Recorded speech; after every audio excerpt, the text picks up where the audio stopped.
Hi everyone, welcome to another episode of Science and Technology Q&A for kids and others. I'm probably not as perky as I might be today. I got my second vaccine dose yesterday, and I thought I was doing just fine, but the last hour or so I've been decaying a bit. Although because I'm a data-oriented person, I've been wearing some continuous temperature measuring thing, so I know that I don't have a fever yet, at least. So anyway, easy questions for today, he says, famous last words. So I notice a question here from Scott about what are some of the implications of my new kind of science for medicine?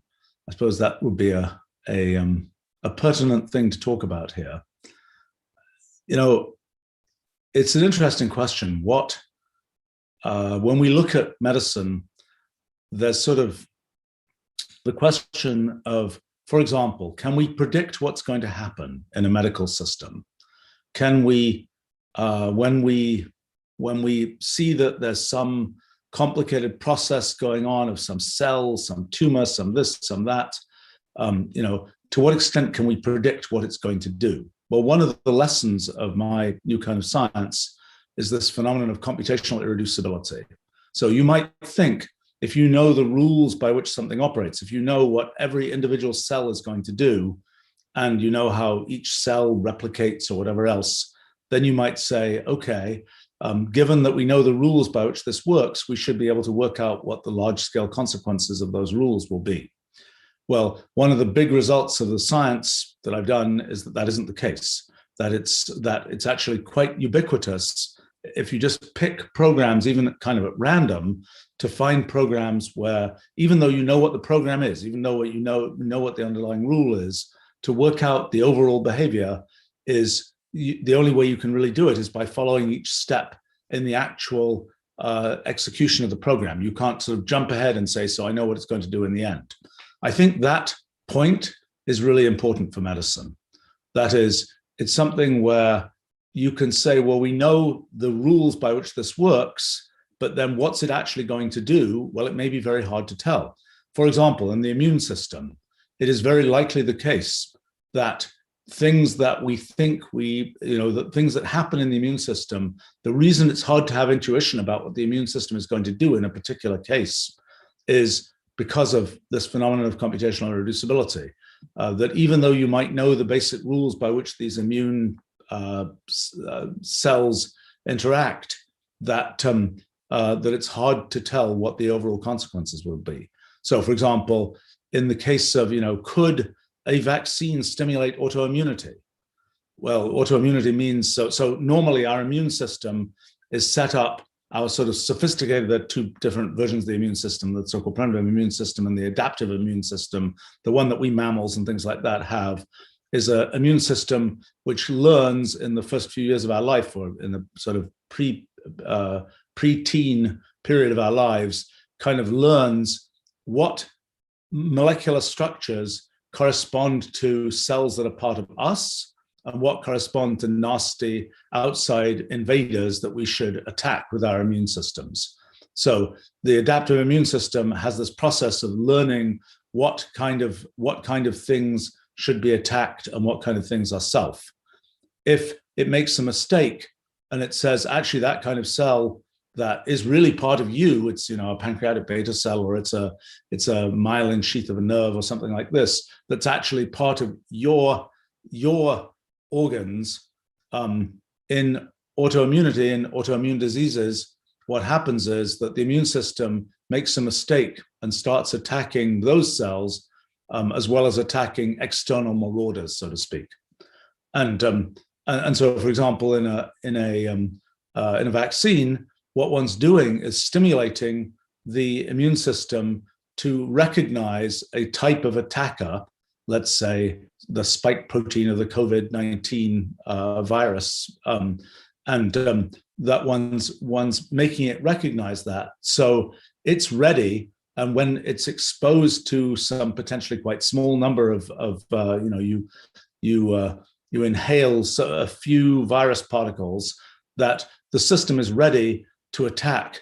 And so it can swing into action quickly and put enough immune effort behind getting rid of those invaders that the invaders never get to start replicating in large numbers and cause trouble.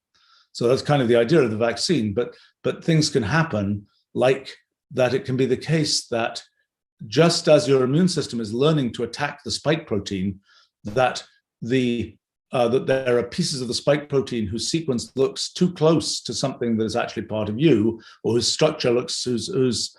geometrical structure looks too close to something that's part of you. Geometrical structure at a molecular scale looks too close to something that's part of you, and so your immune system then suddenly learns that it should be attacking something which turns out to be part of you, and that's bad because that produces autoimmunity. But knowing how that works and being able to sort of trace through, in the immune system, so, just as we have antibodies that can kind of recognize bad cells or cells that have bad viruses inside them and so on, and mark those cells for later attack.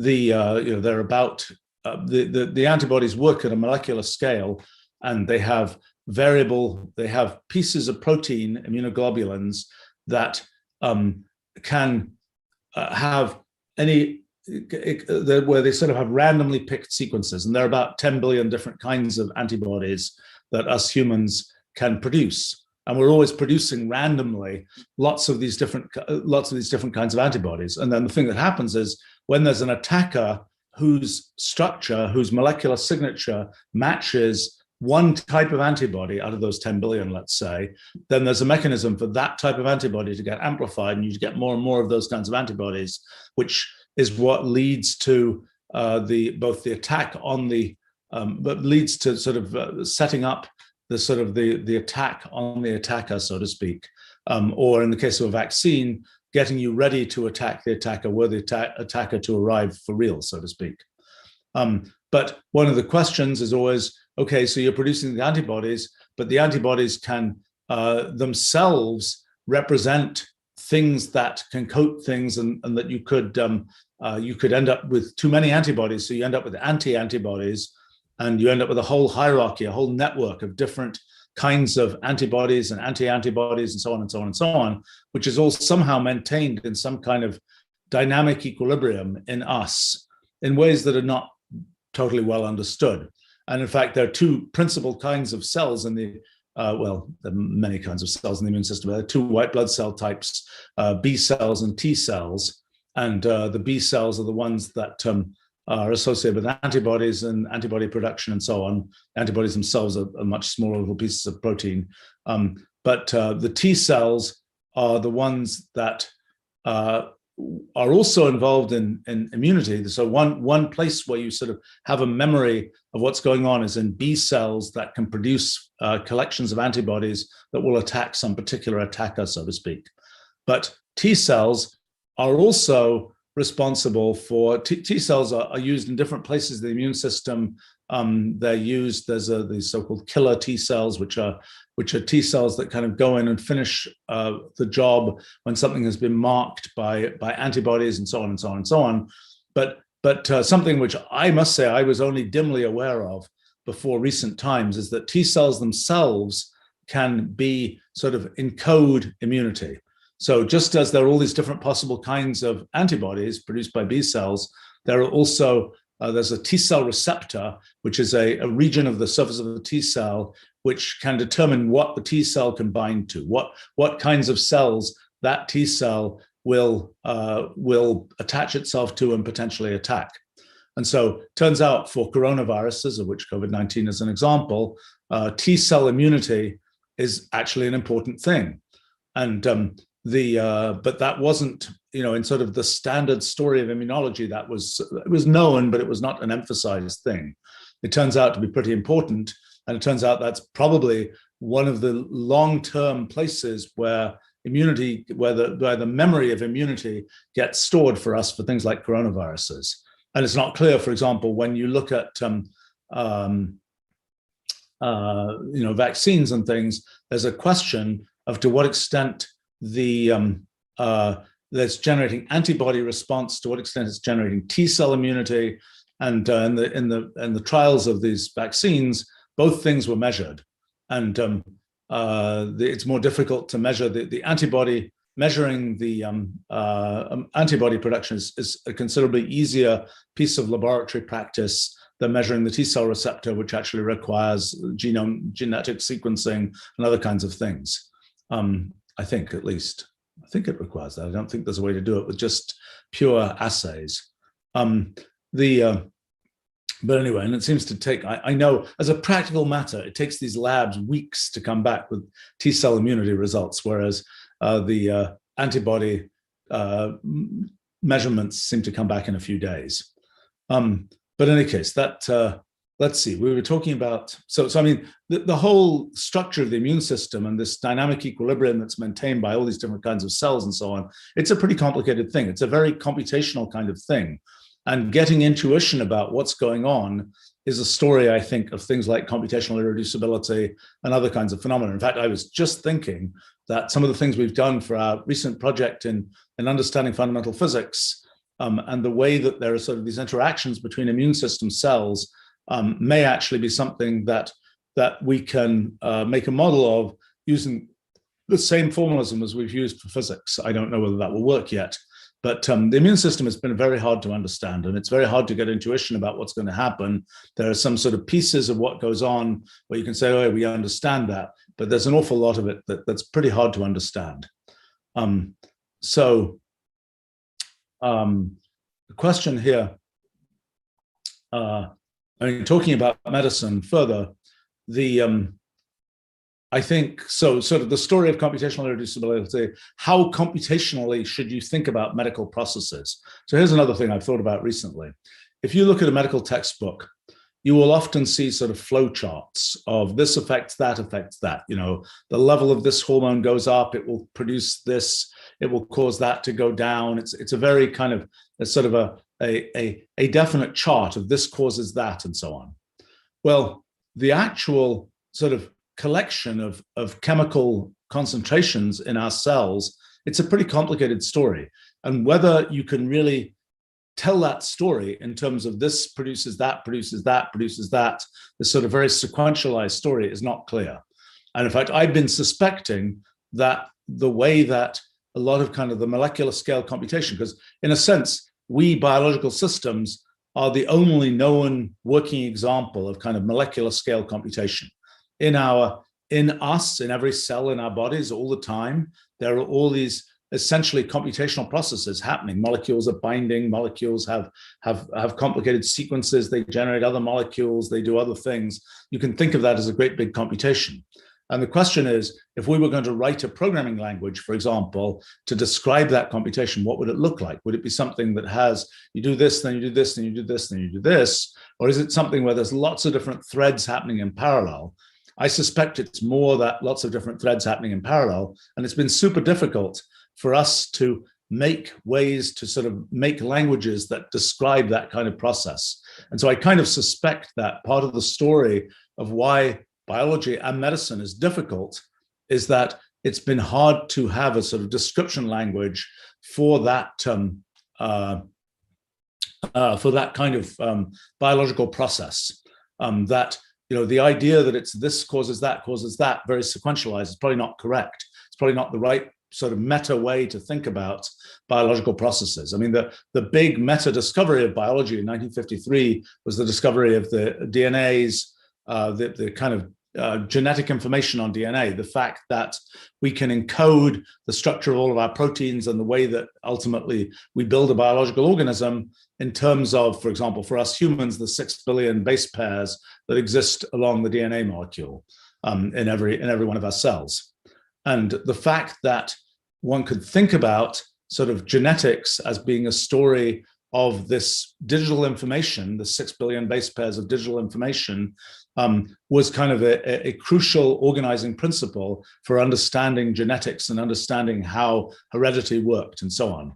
In terms of how biology works on sort of an ongoing basis, what happens in all of our cells, what happens in the immune system, what happens in other sort of dynamical processes in us, we don't have as good a kind of a large scale framework for thinking about that. And I've kind of recently come to this suspect that it all has to do with this kind of notion of well, what we call in our physics project multi-way systems, these things where there are multiple sort of threads of history that you can consider, multiple different chemical reactions that can all be happening in parallel, and finding a way to sort of understand all of those together, which I think is difficult for us humans because we're really programmed, we're really set up. In fact, I think the very essence of our consciousness has a lot to do with the sequentialization of events in time, so to speak. So it's kind of necessary to do something different from that to understand these kinds of biological processes. At least that's my current suspicion.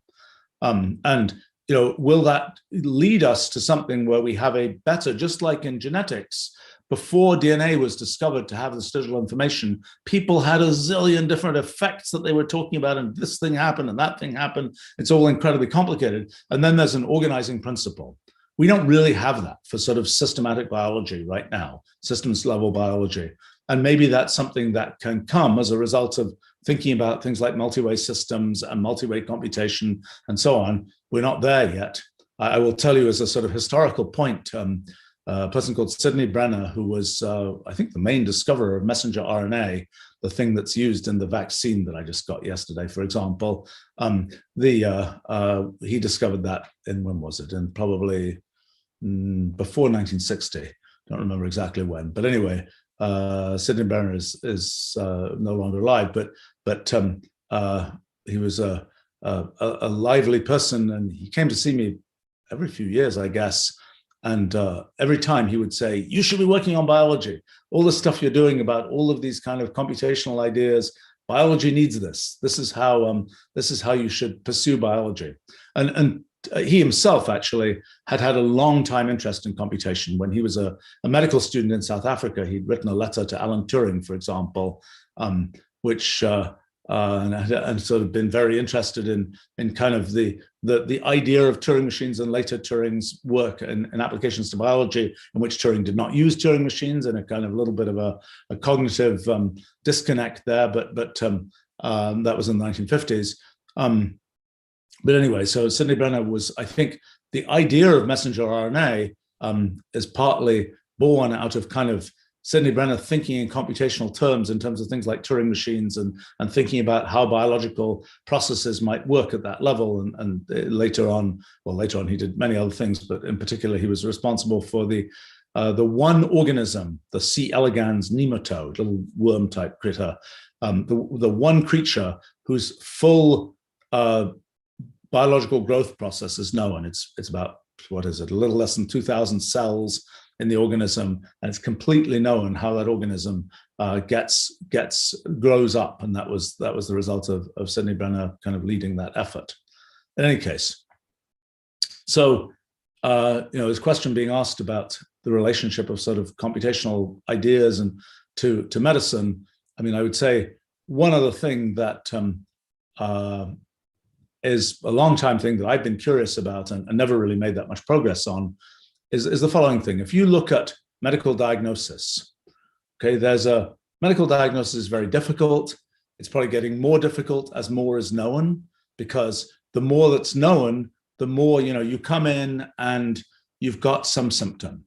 And, it might not be obvious whether that symptom is neurological, to do with nerves, gastrointestinal, to do with your intestines and so on, or whether it's, something, I don't know, some endocrine thing to do with the endocrine system and hormones and all this kind of thing. It might not be known what it is. It's just like my neck hurts or something. And, which of these things is it? Well, the problem is the more that's known in medicine, the more it tends to be the case that you have to have a specialist in each one of those areas in order to know a reasonable slice of the knowledge that's known in those areas.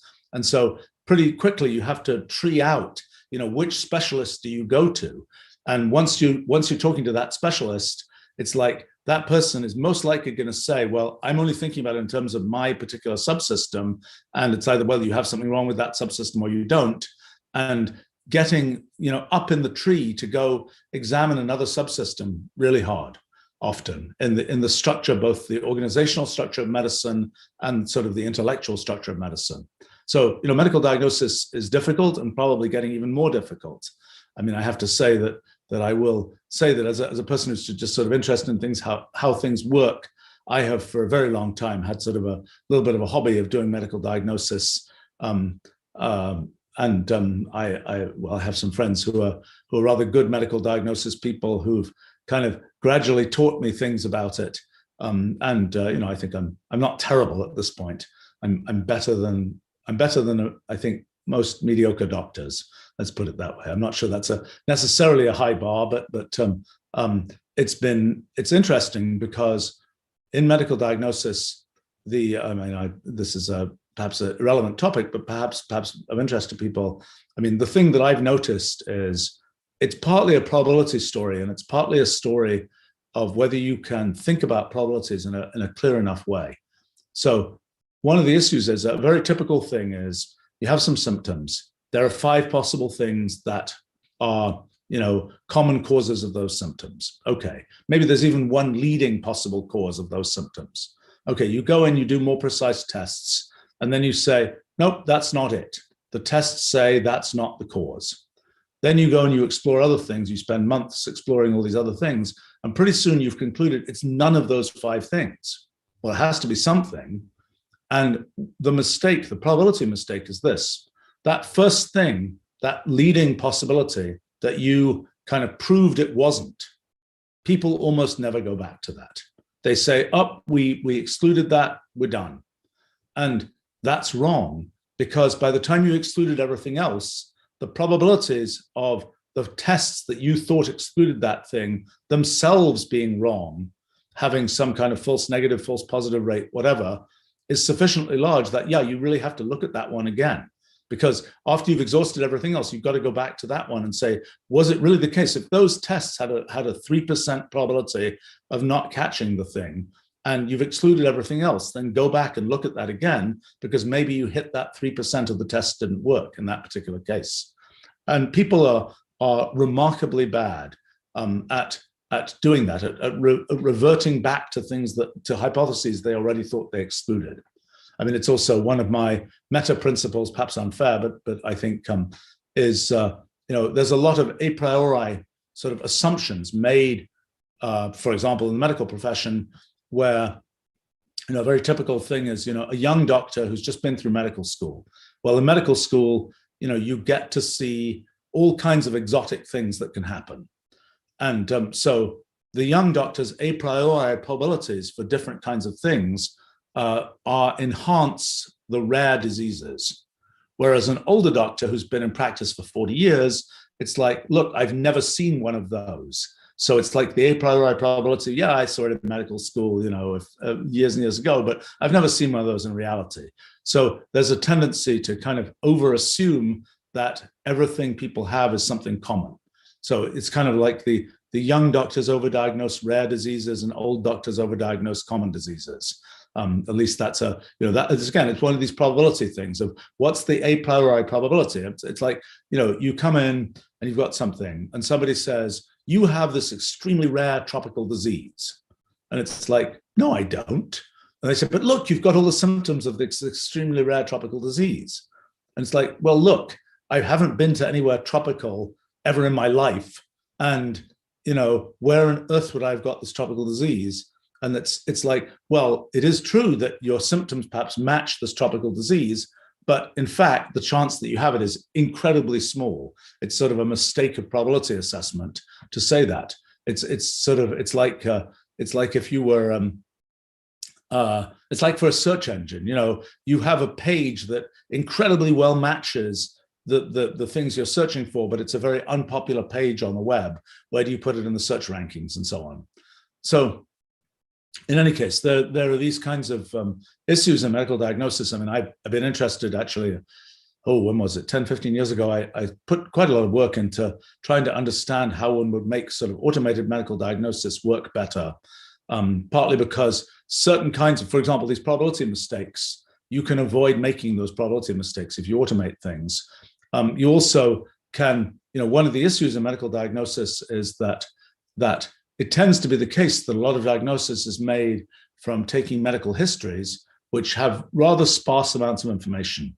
But today, there are all these sensors that you can have, all these elaborate tests you can do that are very broad spectrum things. For example, you can sequence your whole genome. I did that for myself, 11 years ago or something now. And that's a lot of data. And it's like, how do you use this data? A lot of traditional medical diagnosis is like, do you have A or B? Okay, if it's A, then it might be this. If it's B, it might be that. It's not, here's a gigabyte of data. Now, what can you conclude from that? I mean, my own feeling is that the future of medical diagnosis is much more, right now, what happens is you say, there's something wrong. This particular type of cell in my liver is doing this and that, and et cetera, et cetera, et cetera. But the fact is there's a huge diversity of things that can go wrong.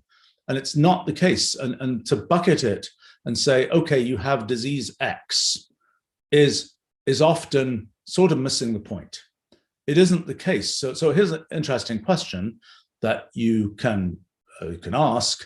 If you look at biological organisms, right, they fall into species. They speciate. There's cats, there's dogs. There's not a cat-dog combination. But if you look at medical diseases, do they speciate, so to speak? Is it the case that medical diseases can be separated into, you either have this or you have that? Probably much less so. Probably when it comes to, there's probably a much more complicated story. Let me mention something. So back when I was a kid and learning a little bit about biology, it was like, what's in blood? Okay, it's red blood cells, it's white blood cells. Okay, that's, you'd learn it's white blood cells. Okay, great. Well, of course, today, it's not just white blood cells, it's, CD8 positive T cells with, et cetera, et cetera, et cetera. It's very much more finely granulated. And what you realize in the end is there's just huge numbers of different possible populations of cells, maybe almost an infinite number of possible kinds of cells. And this idea that you can sort of bucket them all and just say, it's a white blood cell, that's all there is to say about it, isn't really right.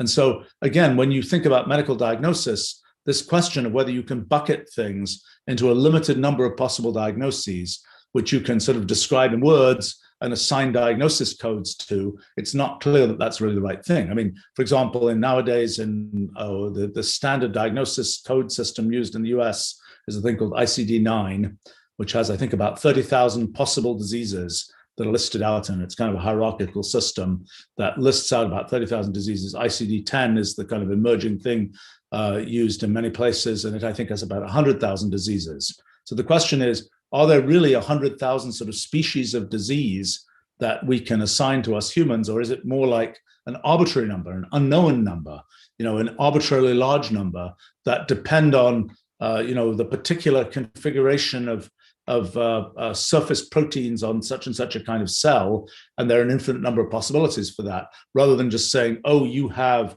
disease X. So the question is, in the future, will it be the case that we still give this kind of medical diagnosis type of thing where we have a name for what's gone on? Because in general, what you can expect is that you'll have a treatment for what's happened, and that treatment will probably be much more detailedly programmable. So, for example, in a typical drug molecule, and there are only, 2,000 different kinds of drug molecules that are approved, something like that. A drug molecule, most drugs right now, what they do is they're a molecule, it's a certain shape, and that molecule fits into the shape of some other molecule in you. So, for example, the molecule for the drug can sort of fit into some particular other molecule in you and block that other molecule from operating, or it can enhance the operation of that molecule. But it's a very static kind of thing. The molecule is just a certain shape. It moves around, it attaches, it does its thing. One can imagine a world of sort of algorithmic drugs where the molecule itself, or maybe some complex of molecules, acts more like a molecular computer and sort of makes decisions, much like the immune system has sort of a mechanism for acting more like a molecular computer and making more complex decisions rather than just saying, does it bind or not? It starts with a does it bind or not question. But this kind of idea, so potentially you have these algorithmic drugs, certainly something coming, people talk about a lot, personalized medicine. Given your particular genome, for example, can you make a specific drug that will be appropriate for you? Now a lot of what that is right now is this drug that is an existing drug going to work better or worse on you, et cetera, et cetera, et cetera. I think one of the potential silver linings from this pandemic that we've been in is that these vaccines that got so acceleratedly developed and approved, the messenger RNA vaccines, the mRNA vaccines, the Pfizer and Moderna vaccines, those vaccines make use of kind of a custom created kind of sequence that's being fed to the immune system. Normally, you develop a vaccine and you sort of it's not something where you could just type on a computer, I want this sequence, put that in the vaccine. It's developed in a much less sort of in a much more chemical way, much less informational kind of way. But these vaccines, and they were, originally when a year ago, the companies that developed these, it was a matter of days for them to produce a vaccine that would potentially be a vaccine that would be effective against this particular virus. It took a lot longer to figure out the precise dosing and which particular one of the possible sequences was the right one to use, et cetera, et cetera, et cetera. And one of the things, the reason that technology existed is because people had developed it for cancer, for being able to essentially have our immune systems go attack cancer cells, which usually they're not able to do because the cancer cells tend to look too much like ourselves to be able to be distinguished by the immune system. But if you can make sort of a vaccine-like thing that enhances the immune system and says, yeah, this thing here is really bad, you should go attack that. It has the potential to attack cancer cells and to be a therapy for cancer. And so one of the things that is probably going to be a result of this pandemic story is the whole lipid nanoparticle delivery mechanism from mRNA vaccines, which was what got implemented, is something that can be used for arbitrary mRNA vaccines. And potentially, if one has a particular tumor with a particular genetic sequence, because tumors are mostly a story of cells that end up with different genetics than your cells, and genetics that causes those cells to replicate without bound. By the way, in terms of sort of the computational way of thinking about things, one of the kind of classic problems with programs, with Turing machines, the very idealized model of computation developed by Alan Turing back in 1936, one of the classic problems is the so-called halting problem. If you've got this program, you start it running, will it run forever, go into a loop or something, or will it eventually halt? And in a sense, that is the same problem as tumors, because the definition of a malignant tumor is that it just keeps growing. It doesn't know to stop. I mean, us humans, our usual growth processes stop. There are certainly lower organisms where that isn't the case, where the organism will just keep growing all its life. It will keep adding more and more cells. But us humans are not like that. We grow until we're sometime in our teens or something, and then we stop. Unless something like a tumor develops, in which case that just keeps growing, and that's eventually what causes trouble. But in any case, so it's kind of a classic halting problem-like thing. Given this particular genetic sequence, will that lead to growth that goes on forever, doesn't halt, or will it stop? That's again one of these computational irreducibility stories of how you can even tell that. But in any case, I was just going to say that I think that the way that sort of medical treatment is going to end up working in the end is these very much more personalized, customized, algorithmic drugs, particular sequences for, fed to the immune system in a particular way, those kinds of things. And so then the workflow of medicine is you have symptoms, you get a diagnosis, based on the diagnosis, you get a treatment, you implement the treatment, you see what effect that has on the symptoms. But the sort of a different workflow is you go straight from symptoms to essentially a computed treatment. There's no diagnosis in the middle. There's nothing that says, this is the name for the thing you have. There's no discrete diagnosis code. It's just given these symptoms, given these measurements that got made, this is the algorithmic drug that should be produced. This is the immune system sequence that should be used. And then you directly apply that.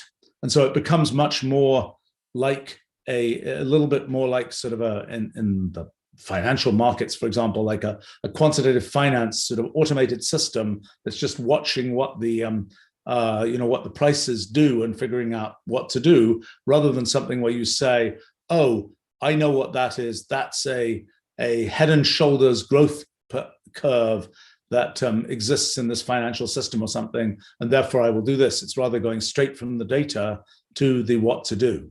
And I suspect that's the way medicine will go in the end, and that it's much more going to be a thing where you're kind of watching it as you might watch a financial portfolio and saying, let me add a little bit more of this and a little bit less of that, and so on, rather than the kind of, oh, are you sick or are you not sick? Do you do this or do you not do this type thing?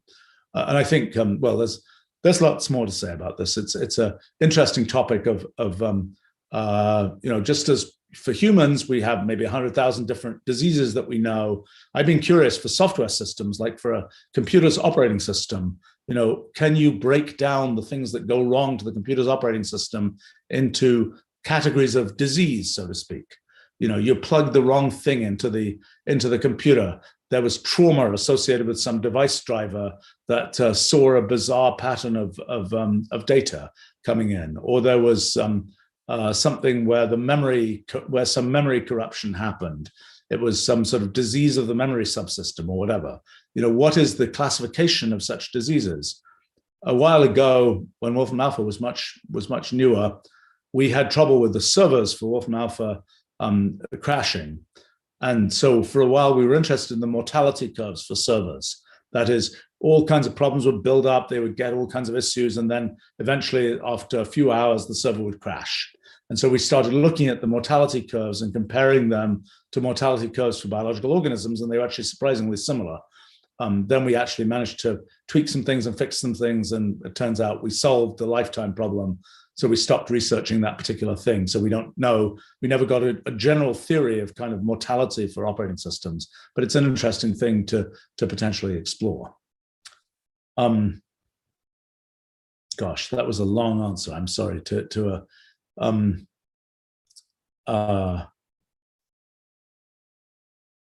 let's see. Oh boy, there's so many interesting questions here. All right, there's one from Aaron here. What's the minimum amount of DNA that is obviously basic and could perform universal computation? Will be there some kind of lower bound for the complexity of life? People have been interested in synthetic biology in making sort of minimal from scratch organisms. We don't know the answer to what the minimum sort of self-reproducing with proteins organism is. There's some pretty small ones. I mean, viruses don't replicate themselves. They have a host. But the answer is it's not known. And I think people who try to get to that by making an engineering type design, oh, we need to have the thing, have this piece so that it can do this and this and this, that will not give the minimal result. The minimal result will probably be some kind of sort of origin of life experiment where you just make all possible sequences and you see which ones reproduce themselves. I know there have been some experiments done along those lines, but I don't think there's a definite result to that at this time. I would guess that the answer is going to be quite small. I mean, thousands of base pairs at most, perhaps even smaller than that. But in a sense, part of the story, I suppose, is that, well, okay, so one of the issues is how much do you allow yourself outside of the DNA? That is, to what extent do you allow it to be inside a cellular structure? Because whenever, there's more to the story of sort of what's passed down between the generations in biological organisms than just the DNA. It's not only the DNA, but also the whole cellular structure. There is an egg cell, and that structure of that cell is what gets used to start reproducing the next organism and so on. So it's a little bit unclear what you allow, whether you allow the sort of lipid bilayer, cell membrane and things like that, whether you allow other pieces in that story, or whether it's, and if you allow that, then my guess is it's I don't know. I would guess less than 1,000 base pairs, but I don't know, and that's not known yet. But yes, it's an interesting question. Given the apparatus, given the environment, like the cellular environment, what's the minimum size program in that cellular environment? There's a sort of quite different question. I mean, it's in a sense, it's like saying, what's the minimum sized universal computer that you can make as a Turing machine, as a cellular automaton, as a register machine. Well, all of those have some ambient apparatus for doing their computation. And then you're simply asking within that ambient apparatus, how big is the actual sort of rules for the actual thing itself? And so I suppose the same question would exist for biology. And my own guess would be less than 1,000 base pairs, but I don't know. Okay, a few more general questions, and then, well, actually, here's a question from RJ. Is there a fundamental computational boundary to superintelligent AI doctors being able to capable of connecting all medical specialties? Unfortunately, I think the answer is yes. I think it's a story of computational irreducibility again. It's like you are an organism that is performing a computation. The computation is doing something bad. Can you tweak the computation so that can you make an intervention that says change these bits, so to speak, to make the computation go back on the right track again? The difficulty is computational irreducibility says you may not know what the consequences of changing those bits are. You may not know, this particular vaccine that seems to be good for getting, immunizing us against this virus. Maybe it has the consequence that in 30 years, it makes us all grow giant unicorn horns or something. But it won't be clear for a long time what the consequences are. And I think on a more local scale in medical interventions, it's in a sense, computational irreducibility is a story of never being able to know what the consequences will be with complete certainty. So that makes it that's a limitation on, can one set things up to kind of know what's going to happen? Could one get the right answer for what medical intervention to make? And in general, as you think about sort of longevity and so on, and how do we live longer, and how do we fix all the things that go wrong? It's just like, how do you keep that computer operating system running forever? If we could go in and start adjusting the bits and controlling this and that and the other, can we make our computer just run forever? I was noticing that we have some servers at our company that have been running for 10 years, for example, without being rebooted. So that's an example of where the operating system is, that's pretty good for a computer operating system. I think that, can we do the same thing for biological organisms? Even if with those operating systems, they probably didn't have intervention, but even if we allow ourselves to intervene and say, we're going to make this change, this change, this change, this tweak, that tweak, can we do that in a way that sort of keeps us running forever, so to speak? And it may get arbitrarily difficult to do that. It may be that a tweak, another tweak, another tweak, another tweak, that sort of becomes arbitrarily difficult to do it. I think somebody asked here about, let's see, somebody was asking something about longevity research. Nutty was asking, why are we not prioritizing research in longevity? So, the real question is, why do we get old? What actually happens? And what can we do about it? We don't even really know what aging is. There are several different mechanisms. There's sort of oxidative damage to cells of molecules just starting to sort of degrade. There's sort of genetic degradation. There's the telomeres, which are the end caps on our DNA.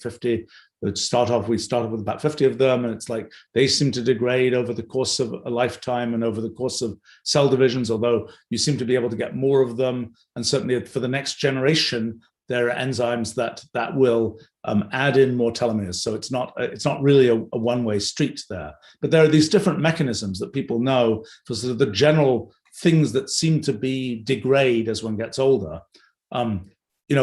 Not a lot is known. I mean, there's no final, this is it. It's not clear that there will be a single, this is it.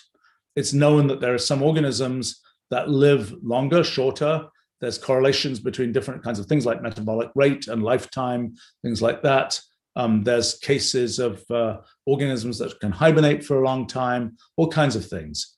And, I remember 30-something years ago, whenever I would ask people about aging and longevity and so on, biologists, they'd be like, oh, no, nobody studies that. No, it's too difficult. There's nothing to say about it. It's kind of a disreputable field. I think perhaps as the population has sort of on average in countries like the US gotten a bit older, people have gotten more interested in this. And there is a decent amount of work that's going on in aging and longevity and so on, but certainly not as much as there could be. And people still think it's kind of like an insolvable problem. I mean, it's kind of like, back from, from every kind of, story from thousands of years ago. It's like somebody wants to achieve immortality and find the elixir of eternal life and so on, or eternal youth or whatever. People say that's just science fiction, so to speak. And it isn't possible, but it's not clear it isn't possible.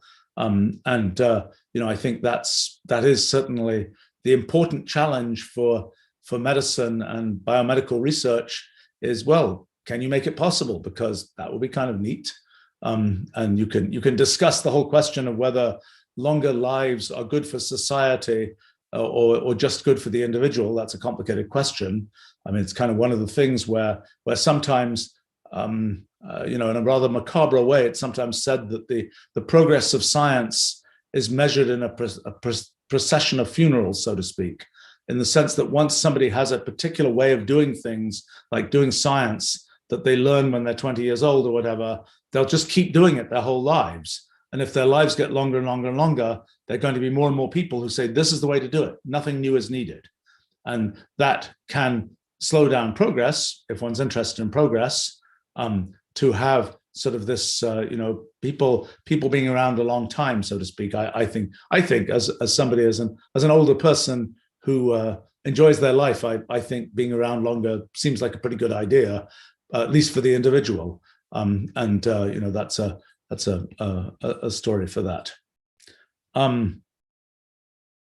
Let's see, questions here. Okay, let's take a couple more biology questions here. From Erin, what makes HeLa cells immortal? How common are they in humans? Okay, so let me tell you the story of that. So back in the 1950s, okay, first point is, the typical cell that we have, cells divide, they undergo mitotic division, a cell divides in two, it ends up with two cell nuclei, the DNA gets replicated, etc. And that's mitotic, that's standard cellular division. And that happens when we all start from a single cell, and the first stages of our existence consist of just essentially exponential growth of cells. Every cell just divides in two, divides in two, divides in two, etc. Eventually, that exponential growth stops being exponential, and we end up, as I was mentioning earlier, we end up as humans with a fixed number of cells. Some number of, what is it, 10 trillion cells or something. That is what we're going to get. With some slight changes, and you can. But that's basically the size we're going to get to. We're not like, I think, is it redwood trees, I think, keep growing forever. Is that right? Certainly some types of mollusks keep growing forever. Some fish keep growing forever. If you have a goldfish, it will just keep growing and growing, growing, growing, growing, as long as it lives. We don't work that way. We get to a fixed size and then stop. Well, at the cellular level, these mitotic divisions was discovered in the late 1950s, 1960s maybe, a thing that's usually called the Hayflick limit, which is a cell, it divides, then its progeny divide again, they divide again, they divide again. That only happens about 50 times. So a given cell, starting from this sort of the original first cell, you only get 50 divisions. So mathematically, that means the maximum number of cells you can get is 2 to the 50th from that. That's just because each time you divide with 2, and that's the number of cells you can get to. So one thing that was discovered in much more recent times was the sort of biological origin of that limitation. And what it seems to be is these things called telomeres. On our DNA, long strand of DNA all gets curled up, but the ends of the DNA are things called telomeres, which are repeats. I think they're ATT, I don't remember what they are, but there's some collection of A's and T's, mostly base pair sequences, which are just simple repeats. And sort of when we're born, well, at least when we start off as an embryo, we end up with our cells have 50 about 50 telomeres at the ends of every piece of DNA. And those telomeres kind of hold the DNA together in some way. Every time there's a replication, one of those telomeres sort of falls off. At least that's in the first approximation. I say a first approximation because you can go, and of course I, as a data-oriented person, have done this for myself. You can go and get your telomere lengths measured.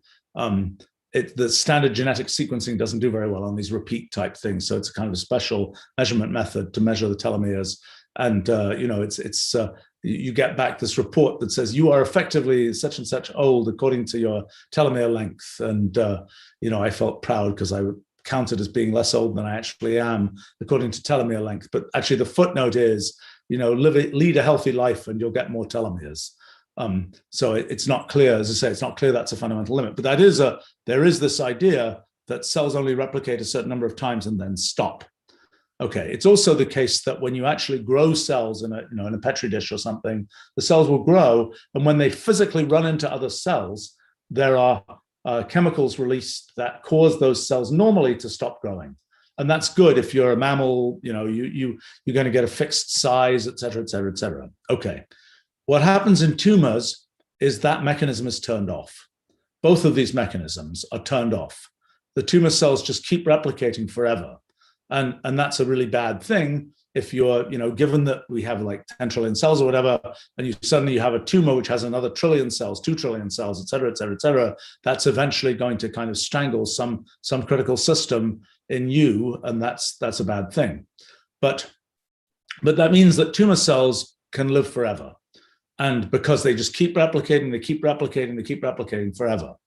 And a person named Henrietta Lacks in the 1950s, 1953-ish maybe, died of some particular kind of tumor, and the hospital she was at had tissue samples. And in a story, I don't know the full details of it, but it's not a great story of medical consent and the way that all of these things work. But it was a very early time then, and it wasn't the definitions were much less clear than they are today. But in any case, the result was some of the tissue from this person's tumor was grown, and it keeps on growing, and it's grown forever. And so, the total number of, Henrietta Lacks's cells and DNA is huge. And because it's a very standard in biology labs, when you're testing the effect on a human cell of such and such a thing, well, you'll often use a HeLa cell, Henrietta Lacks cell, so to speak. So it's, the particular details of those cells. I think Henrietta Lacks was an African-American woman. And so whatever the detailed genetics of that are, those are the things that, the initial tests get made on for almost every biological experiment on human cells, just because they're the most common kinds of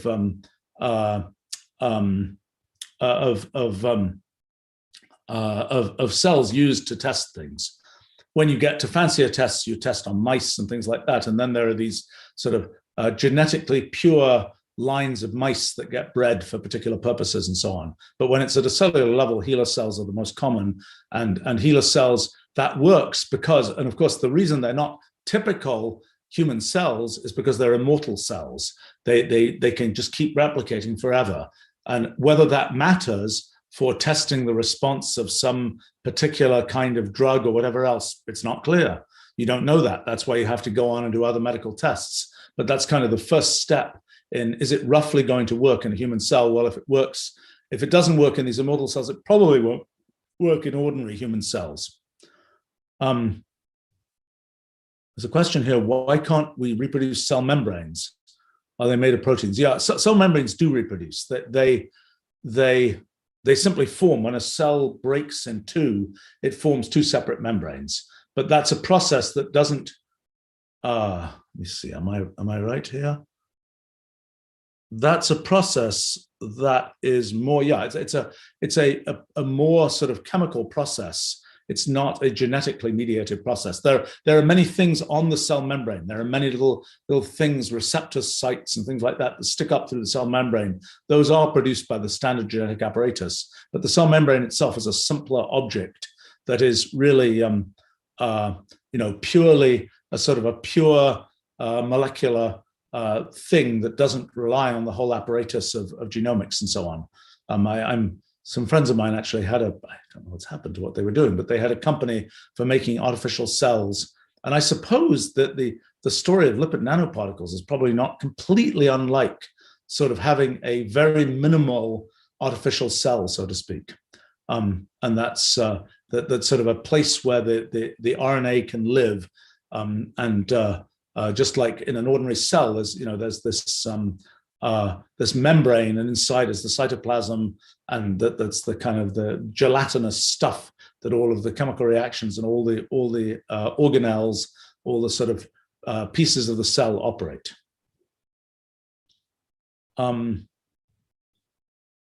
Okay, well, let's see. Gosh, lots of interesting questions here. My gosh. Okay, that was enough of biology. I've spent nearly an hour talking about biology, but it was fun. So thanks for asking those questions. Let me see, what should we do here? There's a question from Attore. That's a more kind of personal practices question. It's like, how do you organize or prepare for giving a talk? I'm a terrible person to ask that question of, because in fact, this happened just a couple of days ago. I was talking about the first anniversary of our physics project, and I was complaining to my team that because of various things, I had no time to prepare. And one person on my team observed that I give much better talks when I haven't prepared than when I have. So really, for me, the beginning is very important. If I can get, well, a couple of things. Understanding a little bit about the audience and getting some feel for the audience is important. And at least having some image of what the audience might be like is important, for me at least. The very beginning is important. If I'm off to a sort of a weird start and I'm getting very, very technical, then I'll go on very technical. Or if I'm very kind of I don't know, the start is important, and I have to. But then for me, if it's a subject that I know reasonably well, I'm probably preparation is not the most important thing for me. Now, I've given thousands and thousands of talks in my life, so it's when I started off doing this, I used to prepare these overhead projector transparencies, right? I'm ancient, so that was these days it would be, slides in notebooks or PowerPoint or whatever it is, that would be sort of an outline of the talk. The thing you have to avoid, though, is, reading off, by the time you're reading from the thing that is on the screen, sort of all bets, you've lost everything, because like you put this thing up on the screen and like the audience can see it. And like, if you then read the words that are on the screen, it's like, why are we listening to this person saying this? We can just read it. So I think, and I tend to, when I do talks that involve visual kinds of things, I tend to have what I usually call a slide farm, which is something where off screen on another screen, I'll have a whole collection of possible images as thumbnails that I can then pull up as a slide on the main screen. And that's a convenient way to do things. And I have to say that well, it is the case for me. I think I give my better talks are either completely unprepared or 100% prepared. I mean, there are cases where I'm giving some very short remark on something or some such other thing where I know I have a lot to say. For me, it's often, as you perhaps can tell from these live streams, it's sometimes harder for me to say things shortly than longly, so to speak. And so if I have to say I've got 2 minutes to give some comment at some ceremonial event of some kind, I'll often end up writing out every word I'm going to say, because I know that I can't get, if I'm just starting to talk about things and so on, it'll be 10 minutes that goes by before I really said anything. So that's sort of my first mode is don't prepare at all. And my second mode is have, every word written out.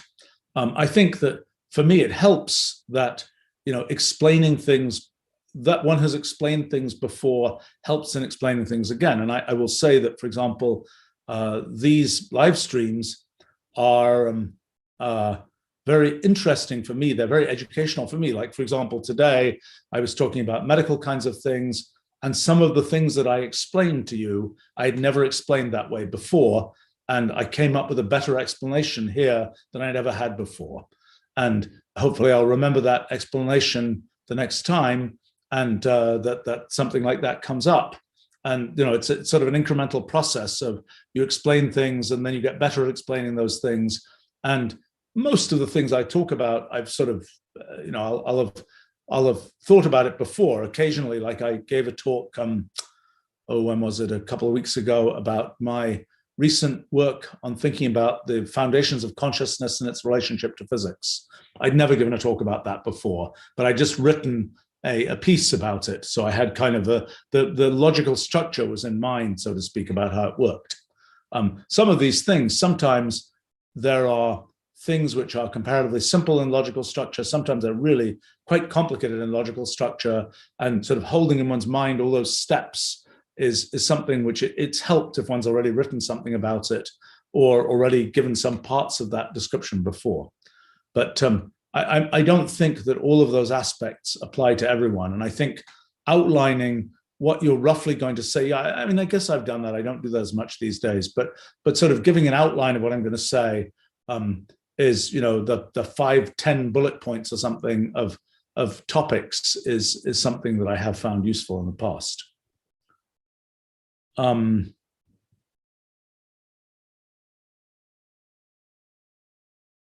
Let's see. Boy.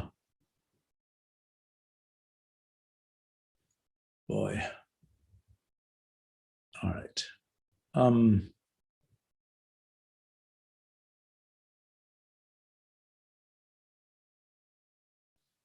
There's several very interesting questions here, and I'm trying to avoid one that's going to get me into a giantly long discussion because I don't have too much more time today. There's a question from Zach here. How many hours should a scientist work per day? I don't know. I mean, I think it varies with person. I tend to work pretty much, if I'm not asleep, I'm not eating, or generally, I'll work, I don't know, I haven't measured it precisely, but I'm guessing around 14, 15 hours per day. For me, work is a thing with very fuzzy boundaries. Like, for example, the thing I've been doing for the past hour, is it work? Is it not work? I don't know. It's fun for me.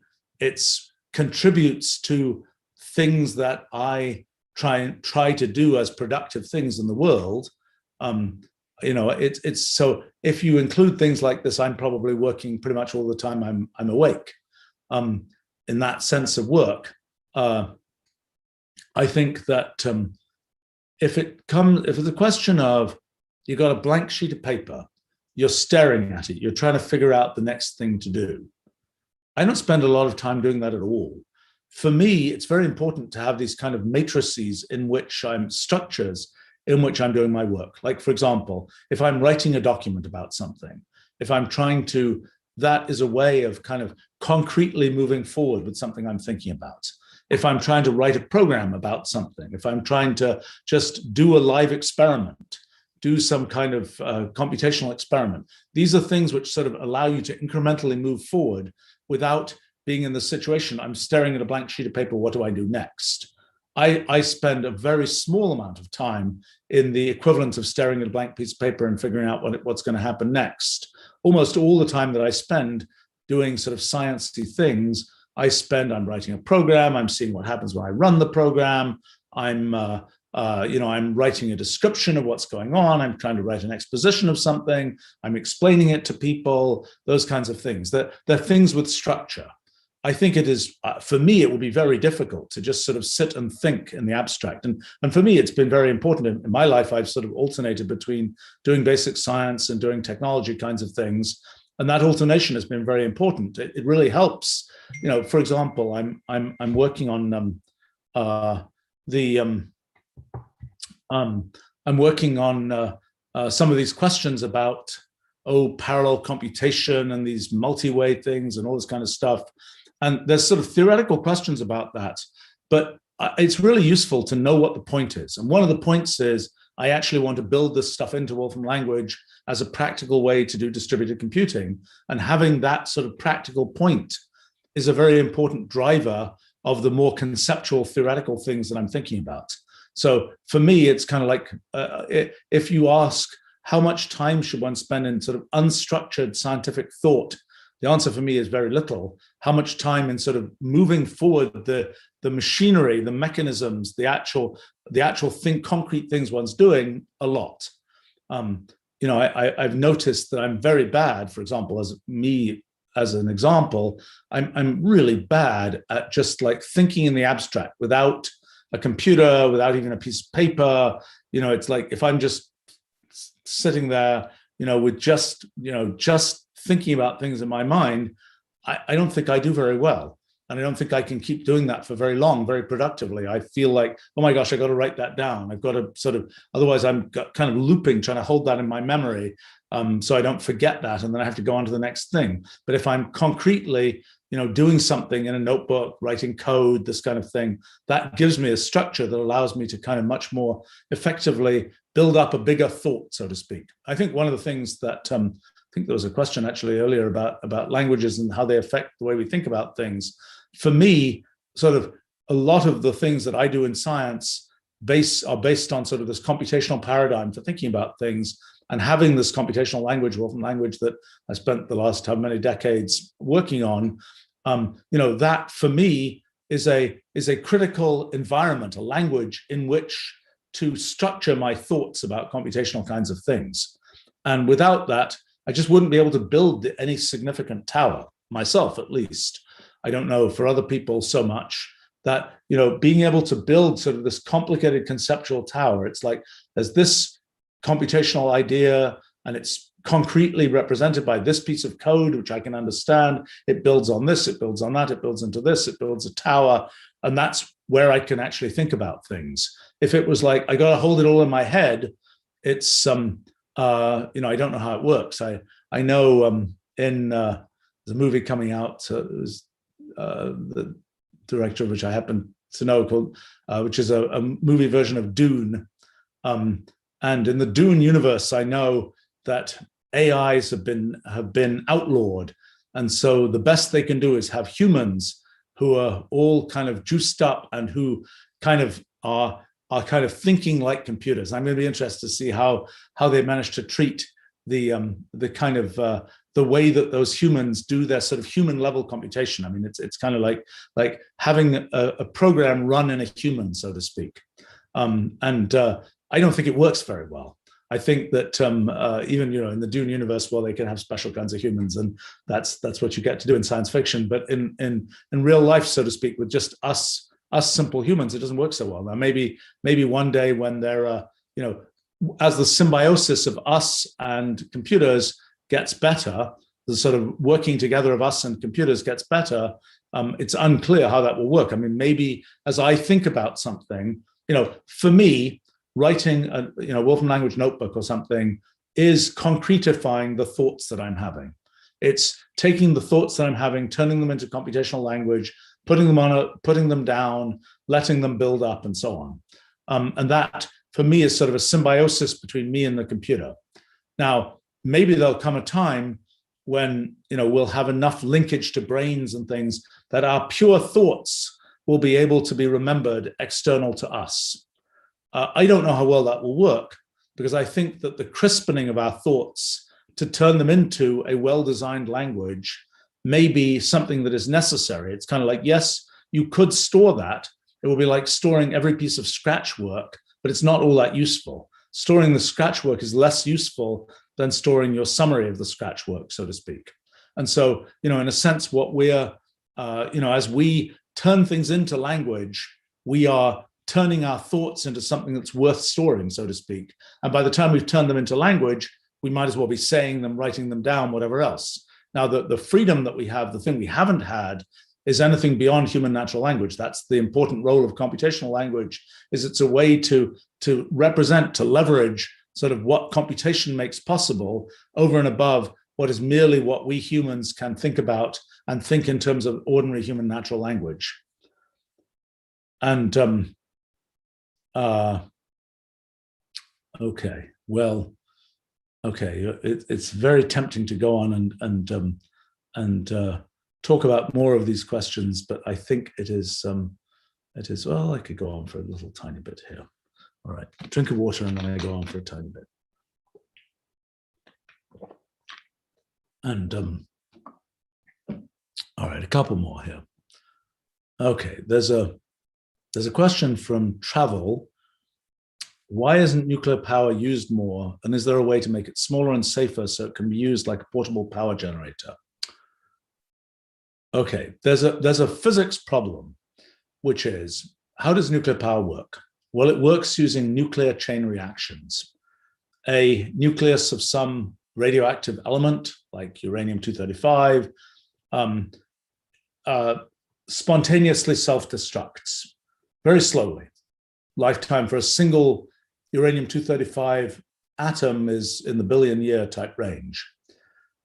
When it self-destructs, it produces essentially these particles, these fragments of the nucleus. They go out and they hit other nuclei, which cause those nuclei to not spontaneously self-destruct, but causes them to immediately self-destruct. They're kind of kicked and they self-destruct. And that process produces this kind of chain reaction where more and more and more nuclei are self-destructing. And it's the self-destruction of those nuclei that, or the destruction of those nuclei, I should say, that causes energy to be released. And that's where nuclear energy comes from, is the sort of the disintegration of those nuclei, and nuclear fusion, which is what's used in hydrogen bombs and things. It's the other way. But for ordinary nuclear power, as nuclear power operates right now, without fusion devices, it's all about the self-destruction of very large, or the destruction of very large nuclei into smaller pieces, and that's something that relies on this kind of chain reaction idea. Well, there is a certain not sure if this is fully correct, but I think it's correct. I mean, there's a certain critical mass that is associated with the minimum size that you need in order to have a self-sustaining chain reaction. How does that work? That relies on neutron mean-free paths. How does that work? Okay, a bit more thought required there. But there's a definite critical mass that is necessary to have a self-sustaining nuclear reaction, and that critical mass is a certain size, and so there's a lower limit on the size you need for that to work. I think that so that's one physical limitation. I think it's like, I don't know, it's a sphere. How big is it? Like, I think 20 centimeters maybe for uranium-235. Diameter of the sphere, something like that, if I remember correctly. And I think there's no way to make a self-sustaining nuclear reaction with less material than that, I think. So that's one limitation. The other limitation is, how do you make it safe? Well, there are ideas of having, a typical nuclear reactor power station, for example. It's in this big pressure vessel. And these pressure vessels are supposed to last maybe 100 years. And, they're sort of rated, I think they were originally rated for 30 years, but mostly they've been extended to like 100-year lifespans and things. And, there's kind of an idea that there might be ways to make nuclear power so that you can just put it in something that will be permanently encased. That's something people are interested in doing when you have spent nuclear fuel that still is radioactive. How do you embed it in something like glass or some such other thing so that it will just stay never escape. You can just bury it somewhere and forget about it. And a million years from now, it will still be there and nothing will have destroyed it. That's a challenging thing to be sure about because it depends on geology and all kinds of things. And it's an even more challenging thing. What are the warning signs that you put up that are supposed to work even 10,000 years from now? That's an interesting problem. If there was a sign on a pyramid that said, doom to everybody who enters here, well, if we didn't know those hieroglyphs now, it's unclear that we would know that this is don't enter here, bad news, bad idea, the pyramid will collapse or whatever else. That signage would probably have been lost in the last 4,000 years, or at least it's the understanding of how to read it. But I mean, in terms of I think the main problem with nuclear power as a sort of safety issue is the very fundamental components are these radioactive elements, and radioactivity is bad. And when radioactivity gets out, as it did in like the Fukushima nuclear accident in Japan, nuclear. It's kind of like it's like okay, this virus that's infected the world, right? How much actual virus is there? If I think the total amount of virus would fit in one's hand, that all the little virus particles that have gone all over the earth and infected all sorts of people, the total number of these particles is really small. So it's just because when you distribute that broadly enough and each individual virus causes enough trouble that it really matters.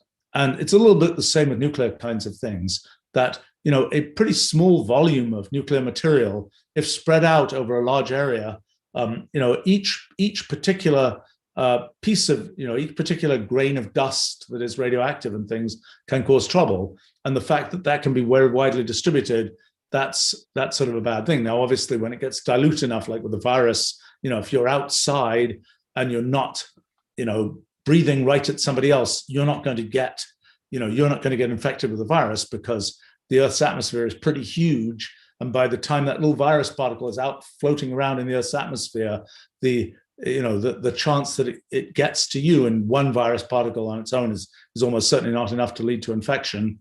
It's sort of an absurdly, the orders of magnitude is such that it's absurdly impossible to get infected that way.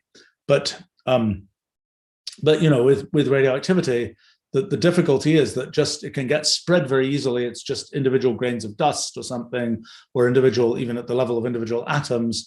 And so that's, you have to really enclose it very well, and that's problematic. Now, it's not impossible to do that. I mean, there are plenty of things which, if they get out, cause a lot of trouble. There are plenty of very nasty toxic chemicals that are kept nicely enclosed in things, so it's not an impossible thing by any means. It doesn't help sometimes that radioactivity, because it's releasing energy, makes things hot, and so that can make it harder to enclose things. But I don't think that's a fundamental limitation. And people design these different kinds of methods for developing nuclear power systems. One of the issues right now is your average nuclear power station is really expensive. I mean, $1 billion is not out of, it's not an unreasonable price for a nuclear power station. And one of the reasons for that is that essentially every nuclear power station is a custom built thing. It's like, we've got this site, it's sitting in this place, it's going to have these characteristics. There's no production line where somebody's mass producing nuclear power stations. If somebody built that production line, probably you'd get the price down to, I don't know, $50, $100 million per nuclear power station. And that would be a much different proposition from what it is today. But the cost of producing, making the production line, that's really expensive. And so the unit cost, once you've got the production line up and running, is significantly lower, but you have to make a commitment to just be generating, thousands of nuclear reactors that would put in different places. So it's an economic issue that's kind of difficult to unravel. All right, there's several questions here that I really want to talk about the next time here, but there's one about computational irreducibility and economies and things. I might actually have more to say about that next week, because I've actually been thinking about that recently. And there's just, okay, my last question for today from Fat Man here. What do you feel is the place of philosophy in modern science? Okay, Interesting question. So, in some sense, philosophy is about thinking about things before you have a very well-defined framework for thinking about them. So, philosophy is like, think about it in the most flexible way you can, or at least that's a definition of philosophy. As soon as you've got science, you've got, for example, you've got mathematics, you've got these particular areas, it's like, well, now we've got a framework. We don't need the general way of thinking about things. We can go and use the specific way of thinking about things that is much more efficient than the general philosophical way of thinking about things. I mean, it's worth remembering that in the history of science, for many, many years in the history of science, it was, science was natural philosophy. From Aristotle in a couple of thousand years ago to well into the 1600s. It was really a story of, if you want to know about nature, what you would do is you would think about natural philosophy. You would ponder how nature works by thinking about it using general thinking, so to speak. And so what people imagined was that just by thinking about stuff, you'd figure out how the natural world works. Now, when science got developed, when modern science got developed, when mathematical science got developed, there became these frameworks which could zoom forward and figure things out in a much more efficient way than by just thinking in a general thinking kind of way. I saw this in a very explicit way.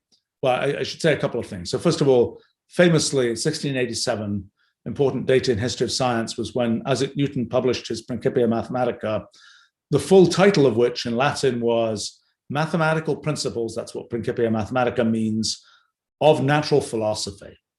So what Newton was doing was going from this just think about nature by using the general tools of thinking and philosophy to mathematical principles, apply mathematical thinking to think about natural philosophy. It was sort of the watershed of go from pure sort of thinking like with philosophy to using mathematics to think about the natural world. And at this point, we now have this other paradigm of computation to think about the natural world. But so I got to see very sort of directly in 2009 when we released Wolfram Alpha. One of the things Wolfram Alpha is all about is answering questions about the world. And there have been efforts to make such systems to do that for many years before Wolfram Alpha came out. And one of the things was that all those systems kind of had the idea that it was all about general thinking, that you would be kind of reasoning with logic and sort of methods of reasoning about how things should happen in the world. So, if you want to study some mechanical system, you would reason about how, well, when you push on a lever, one side goes down, the other side goes up, and this happens and that happens, with pure philosophical style reasoning, okay? So with Wolfram Alpha, we didn't do that. Wolfram Alpha uses mathematics, it uses physics. It's like you just turn that question into a piece of mathematical physics, and then you just grind it, and you get to the answer. And I remember the folks who'd worked on some of these sort of AI-based reasoning, question answering systems. It's like, this kind of isn't fair. We're working on it based on reasoning, based on sort of philosophical type thinking. You guys get to cheat and just use modern science, the 300 years of development of modern science, to just jump to the answer. So that was an example of sort of the contrast between sort of philosophical style thinking and modern science, mathematics style thinking. I think that the thing that I've realized in as I've worked on a lot of areas of science, a lot of things that I've figured out in science, like computational irreducibility, like a lot of things to do with computational language design, these are essentially questions that philosophers have talked about, often for hundreds, thousands of years. It's very interesting to be able to give sort of a scientific approach to those questions, which makes them much more concrete. You can kind of ask a question, what is consciousness? How does it work? Well, you can argue about that. It's just a word. What does the word mean? It means this to me, that to you, et cetera, et cetera, et cetera. But if you start saying, what does it mean for example, the laws of physics? You have an anchor that allows you to start saying something much more concrete and allows you to sort of scientificize that kind of discussion. And that's been some, but knowing the sort of philosophical grounding, knowing kind of the structure, the strategy of what you're trying to get to, that's something that philosophy gives you, and it's important. For example, I happen to be right now working on the question of why does the universe exist, which is an interesting question that I think we're actually going to be able to say some things about, which I had not expected at all. I thought that was a question. I didn't even think that was a philosophy question. I thought that was a theology question. I thought that was a question that wouldn't even have a thinking type foundation. But it turns out it looks like it does, and you can kind of understand it from a science point of view, and it's pretty neat, and hopefully I'll have something to say about it in a few weeks. But in any case, the thing that, that's a place where, so in a sense, philosophy is pretty good at giving you the broad outline of where are you trying to go, what's the structure, what are you trying to think through. I don't think it's so good when it comes to very formal kinds of things where you say, now let's lock in and just compute what the answer is. Philosophy doesn't really do that. It turns into, maybe philosophical logic goes more in that direction, but really that locks, you have to go to something computational. You can represent, the philosophy gives you, what are you trying to figure out? Free will versus determinism. What roughly is the question? You have to lock down that question more precisely using essentially more scientific ways of thinking about things. And then you kind of can go, and that's kind of the arc of what happens. But I think what is for me very interesting is going, taking the things one's understanding in science and saying, what does this mean for questions in philosophy? And can one use the sort of outline of ideas that philosophy suggests to understand how things kind of fit together and so how these sort of conceptual blocks fit together. So I think that's, understanding that conceptual blocking is important. I think philosophy as a field, a lot of the ideas of philosophy are terrific things for people to think about at all sort of stages, because they're things where everybody can have an opinion about some question in ethics or something like that. Whereas in science, you have to know a lot of facts to have a useful opinion. So it's a good place to sort of practice thinking about things in general. And I think that's, I think if I were to say things that I've thought about, sometimes things I've figured out are sort of guided by philosophical thinking. But then to me, I don't really know that I know what I'm talking about until I have a more sort of structural, computational, scientific approach. I think sometimes in academic philosophy today, there's, it gets very elaborate and it's very jargonized and it's very much, talking about very much, I think, I'm not sure that I decode it very well, but it is a lot of philosophy. Philosophy is a field where people are still referring to Aristotle and people are still discussing Aristotle 2,000 years later. There are fields like, I don't know, some areas of biomedicine, for example, where the paper's more than 3 years old, it's old news. Nobody's going to talk about it. But in philosophy, if it's 2,000 years old, you're still talking about it. And I think in some ways that's a healthy feature. I didn't think that when I was younger, but I think now in some ways that's a healthy feature, because these things, until they get scientificized, they don't get solved. There's still things that are sort of rattling around in the thinking sphere, so to speak. I think if I were to ask about things I've worked on and whether there are flows from sort of philosophical thinking, I was talking about sort of more academic philosophy, I would say that there's, for me, the best philosophy that's written about is philosophy which the common person could perfectly well understand. By the time the philosophy is steeped in science-sounding jargon, but it's still philosophy, I get suspicious, because I think it is not as good a system, as good a formal system as science or mathematical logic or something like that is. It is a system that has a much fuzzier way of deducing things. And I think sometimes the jargon is kind of gives it the veneer, the coating of something scientific without having the raw sort of horsepower of something scientific inside. So I tend to be more suspicious of that, but I think it's often when it's sort of plain language and it's pure argument that can be explained in plain language, that can be quite powerful and quite a good guiding force for thinking about things in science. All right, I'm being reminded that I'm late for something, so I think it's time for me to wrap up here. And I look forward to encourage you to subscribe to our channel. Come again next week, and see you again then.